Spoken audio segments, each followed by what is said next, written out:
আজকে আমি সপ্তম শ্রেণী দেখো যেটা পড়াচ্ছিলাম যে ক্লোরোফর্ম, হ্যাঁ, অমরনাথ রায়ের যে ক্লোরোফর্ম গতদিন যেটা পড়িয়েছিলাম তারই আজকে প্রশ্নপত্র নিয়ে তোমাদের সাথে আলোচনা করব। আমি গতদিন কিছু নৈর্ভিত্তিক প্রশ্নপত্র তোমাদের হোম টাস্কের জন্য আমি দিয়েছিলাম। আমি আশা করব তোমরা সবাই পেরেছো। যদি না পারো অবশ্যই তোমরা আমাদের কাছে জানতে চাইতে যে স্যার কোনটা, কোনো সমস্যা হলে অবশ্যই তোমরা কমপ্লেন করতে। যাই হোক, তোমরা যদি সমস্যা নেই তাই আমি আর কিছু বলছি না, ওই দিক থেকে ছেড়ে দিলাম। আমি পরের দেখো মানে অতি সংক্ষিপ্ত রচনাধর্মী প্রশ্ন, এগুলো তোমরা পারবে যেহেতু তোমরা টেক্সটটা খুব ভালো করে পড়েছো, সুতরাং তোমাদের সমস্যা না হওয়ারই কথা। যাই হোক, আমি তাও দেখো বাম দিকের স্তম্ভের সঙ্গে ডান দিক স্তম্ভ যেটা মিল, সেই মিলটা তোমাদের একবার বলে দিই, কারণ কয়েকটা জিনিস একটু তোমাদের সমস্যা হতে পারে এখানে। ক্লোরোফর্ম যেটা কি, যে মিষ্টি গন্ধযুক্ত রাসায়নিক গবেষণাগার, নিরীক্ষণাগার বা বীক্ষণাগার হচ্ছে বীক্ষণাগার। ইথার, ইথার হচ্ছে কি যন্ত্রনাশক। তোমরা জানো যে ইথার আবিষ্কার হয়েছিল তখন কি, যে যন্ত্রণা রোধ করার জন্য, যে যন্ত্রণা অস্ত্রোপচার করলে দাঁত তুললে তার যন্ত্রণা থেকে মুক্তি পাওয়ার জন্য।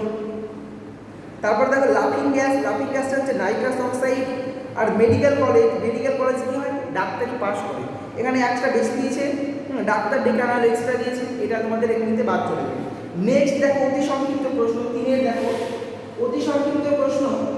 আমি তোমাদের বলে দিচ্ছি শুধুমাত্র কয়েকটা। দেখো সিমসনের আসল নাম কি? সিমসনের আসল নাম তোমাদের বইয়ের প্রথমেই তোমাদের বলে দিয়েছি। দেখো, হ্যাঁ, সিমসনের আসল নাম কি? James Ian Simpson. ঠিক আছে, জেমস ইয়ন সিমসন। তাহলে বানানটা হবে এরকম, জেমস ইয়ন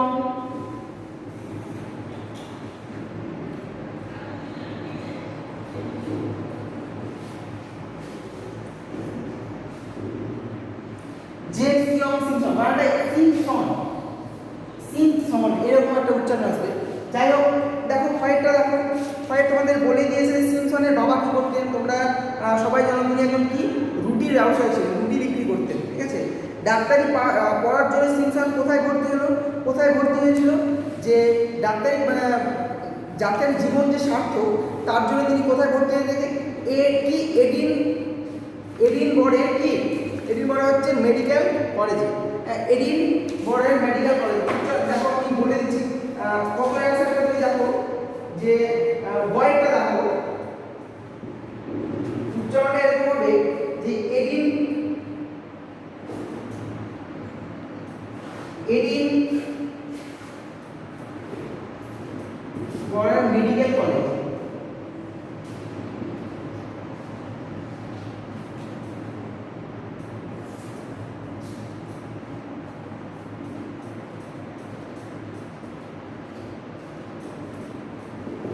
এরকম একটা দাঁড়াবে।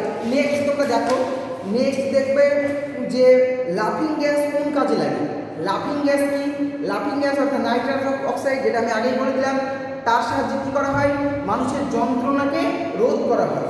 মিষ্টি গন্ধযুক্ত ওষুধটার নাম কি ছিল? মিষ্টি গন্ধযুক্ত ওষুধের নাম ছিল কি? ক্লোরোফর্ম, যেটা তোমাদের আজকের পাঠ্য। ঠিক আছে, তো যাই হোক, সংক্ষিপ্ত প্রশ্ন দেখো চারের তোমরা দেখতে, তোমরা যদি টেক্সটটা খুব ভালো করে পড়ো তাহলেই তোমরা বুঝতে পারবে যে কে বক্তৃতা দিয়েছিলেন। যে ওই যে মেডিকেল কলেজ ছিল, হ্যাঁ,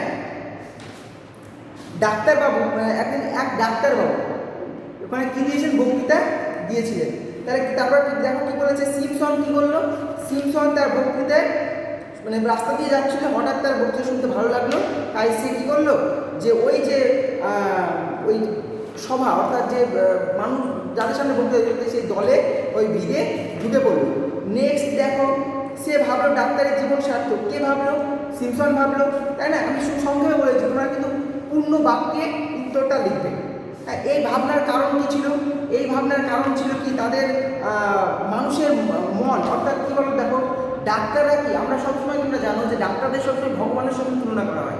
কারণ কি, একজন ডাক্তার কী করে, মানুষদেরকে সারিয়ে তোলে, মানুষদের কোনো বিপদে বা মানুষের কোনো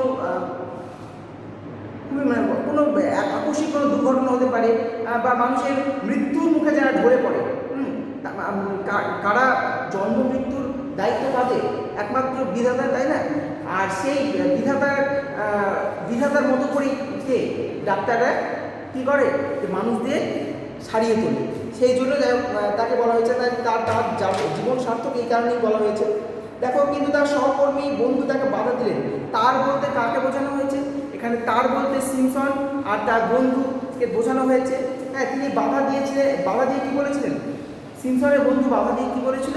সিমসনের বন্ধু বাধা দিয়ে বলেছিল যে পাশে তো খরগোশ আছে, নিজে না শুকে খরগোশকে দিয়ে শুকানোর কথা বলা হয়েছিল, অর্থাৎ গন্ধটা নিতে বলা হয়েছিল। একদিন গবেষণাগারে এক নতুন ওষুধ তৈরি হলো। কী বলেছে? গবেষণাগার বলতে কী বোঝো? গবেষণাগার হচ্ছে পরীক্ষাগার, যেখানে কী করা হয়, যে পরীক্ষা নিরীক্ষাগুলো করা হয়, ঠিক আছে? গবেষণা মানে হচ্ছে পরীক্ষাগার বা নিরীক্ষাগার। নেক্সট তোমরা দেখো, তিনি গবেষণাগার তৈরির জন্য নতুন ওষুধটি কেমন ছিল? নতুন ওষুধ ছিল কি? মিষ্টি গন্ধযুক্ত একটা ওষুধ, যার নামটা কি ছিল? ক্লোরোফর্ম। নেক্সট তোমরা দেখো, এরূপ বেরুল ইথার কি জাতীয় পদার্থ? ইথার এক ধরনের কি তরল জৈব রাসায়নিক পদার্থ। কি কাজে এটি ব্যবহার করা হয়? ইথার কোন কাজে ব্যবহার করা হয়? ইথার ব্যবহার করা হয়েছিল কি যন্ত্রণা নাশক, অর্থাৎ যন্ত্রণা রোধ করার ঔষধ হিসেবে। সংক্ষিপ্ত রচনাধর্মী প্রশ্ন, কীভাবে সিমসন ডাক্তারি পাশ করলো? ডাক্তারি পাশ করার একটা কৃতিত্বের সঙ্গে পাশ করেছিল। তার মনে হয়েছিল যে রাস্তা দিয়ে যাচ্ছিল, একজন ডাক্তারবাবুর বক্তৃতা শুনে, অর্থাৎ ভাষণ শুনে দাঁড়িয়ে পড়েছিলেন।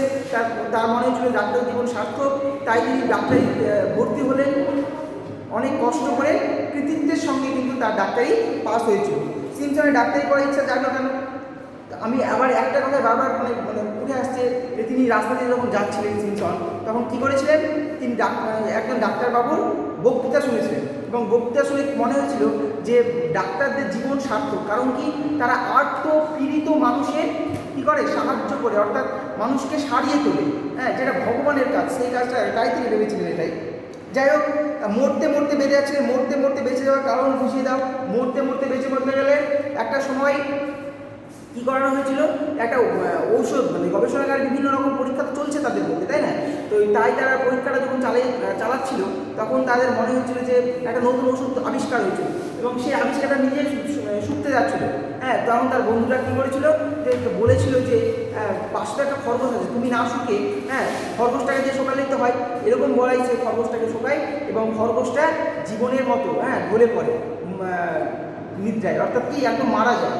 তাই কি মরতে মরতে বেঁচে যাওয়ার কথা এখানেই বলা হয়েছে। তারপর দেখো কি বলা হয়েছে, যে হঠাৎ তন্দ্রায় ঢলে পড়লো ওরা বলতে ওদের তন্দ্রায় ঢলে পড়ার কারণ কি? নতুন একটা ঔষধ আবিষ্কার হলো, যার নাম হলো ক্লোরোফর্ম। সেটা মিষ্টি গন্ধযুক্ত ঔষধ, খুবই কাজের। সেইটা কি শুনতে গিয়েই কী করলো? তন্দ্রা, অর্থাৎ ঘুমিয়ে গেল, অচেতন হয়ে গেল।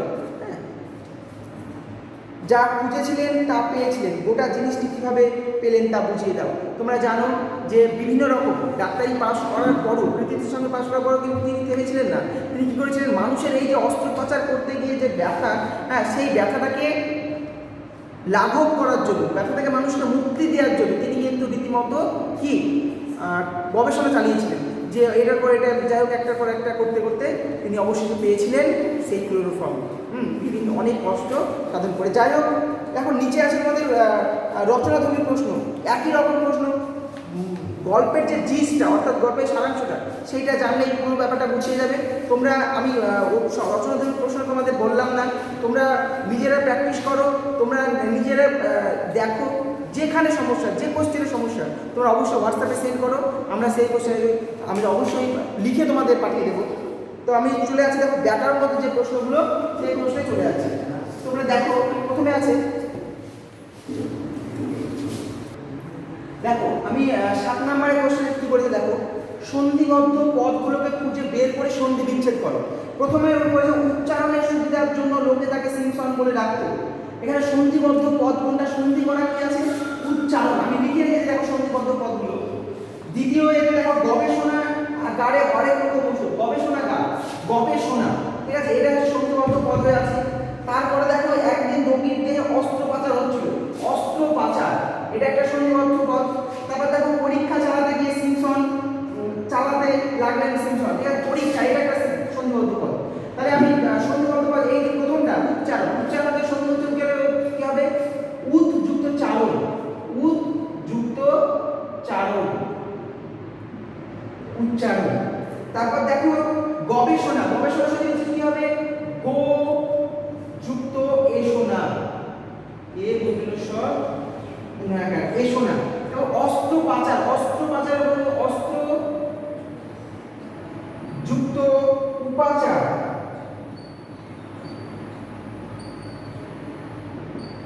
পরীক্ষা কি হবে? পরিযুক্ত ইক্ষা, প রয় হস্যই পরি যুক্ত ইক্ষা, হস্যই সরি দীর্ঘই পয় মূর্ধন্য শয়ে আকার। তোমাদের আমি বারবার বলি যে পাঠ্যাংশের যে ব্যাকরণগুলো খুব ভালো করে তোমরা প্র্যাকটিস করবে। নেক্সট দেখো আরেকটা কি বলেছে? আরেকটা বলেছে পদ পরিবর্তন করো। পদ পরিবর্তন তোমরা জানো, পদান্তর মানে পদ পরিবর্তন, বিশেষ্য থেকে বিশেষণ এবং সর্বনাম, বিশেষণ থেকে বিশেষ্যে আনতে হবে। আমি তোমাদের লিখে রেখেছি, দেখো আমি এবং এগুলো পড়েও রেখেছি। আহরণ, আহরণের পদ পরিবর্তন কি হবে? আহরিত, পদ থেকে কি হবে? পথ্য, পথ হয়ে যাবে, ঠিক আছে, পদ থেকে পথ্য। দল থেকে দলিত, কোমল থেকে কোমলতা, প্রচলন থেকে প্রচলিত, শ্রদ্ধা থেকে শ্রাদ্ধ, আনন্দ থেকে আনন্দিত। তোমরা দেখে পদ পরিবর্তনগুলো ঠিক একই রকম ভাবে দেখো। নেক্সট তোমরা দেখো, যাই হোক তোমরা এখানে পদ পরিবর্তনগুলো দেখলে এবার দেখো তোমাদের বিপরীত শব্দ। বিপরীত মানে পুরোপুরি উল্টো, হ্যাঁ। তো দেখো বিপরীত শব্দগুলো দেখো। জ্ঞান, জ্ঞান থেকে কি হবে বিপরীত শব্দ? অজ্ঞান, জ্ঞান থেকে বিপরীত অজ্ঞান। সামনে পিছনে, তরল কঠিন। সার্থক থেকে কি হবে? সার্থক মানে কি? সফল হওয়া। সার্থক থেকে যদি আমরা বিপরীত শব্দ কি? ব্যর্থ, ঠিক আছে। সার্থক মানে সফল হওয়া, ব্যর্থ মানে কি? ব্যর্থ মানে হচ্ছে যে কোনো কিছুতে সফল না হওয়া, ঠিক আছে। তারপরে দেখো বিপরীত শব্দ দেখো সমার্থক শব্দ। সমার্থক শব্দ মানে কি? সমার্থক শব্দ মানে সমার্থক মানে হচ্ছে একই রকম শব্দ, এর মানে বলতে পারো আর কি কি মানে হতে পারে। সমার্থক শব্দ মানে একই রকম শব্দ, ঠিক আছে। তাহলে দেখো একই রকম শব্দ যেমন বদলে, বদলেকে আর কি কি বলা যেতে পারে? বদলেকে তুমি পরিবর্তন বলতে পারো, আলাদা হয়ে যাওয়া বলতে পারো। যাই হোক টাকা, টাকাকে তুমি কি কি বলতে পারো? টাকাকে তুমি পয়সা বলতে পারো, টাকাকে কড়ি বলতে পারো। তারপরে দেখো বন্ধু, বন্ধুকে কি কি বলা যায়? বন্ধুকে বলা যায় সখী বলা যায়, সখা বলা যায়, হ্যাঁ। তারপরে মিত্র বলা যায়, তোমাদের যেটা ইচ্ছা তোমরা করতে পারো। পথকে কি বলো? পথকে আরেক ভাষা কি বলো? পথকে রাস্তাও বলা যায়। যাই হোক তোমাদের আমি এই যে ক্লোরোফর্মের যে কোশ্চেনগুলো আছে তোমাদের সমস্ত কোশ্চেন আমি করিয়ে দিলাম। গোটা বই থেকে মানে গোটা পাঠ থেকে যেটা পড়ে তোমাদের যেখানে সমস্যা হবে, এই প্রবলেম তোমরা অবশ্যই গ্রুপে সেন্ড করো, আমরা সেটাকে সমাধান করে দেবো অবশ্যই। আজকে এই পর্যন্ত, নেক্সট ক্লাসে অন্য একটা কোনো কিছু নিয়ে আসছি।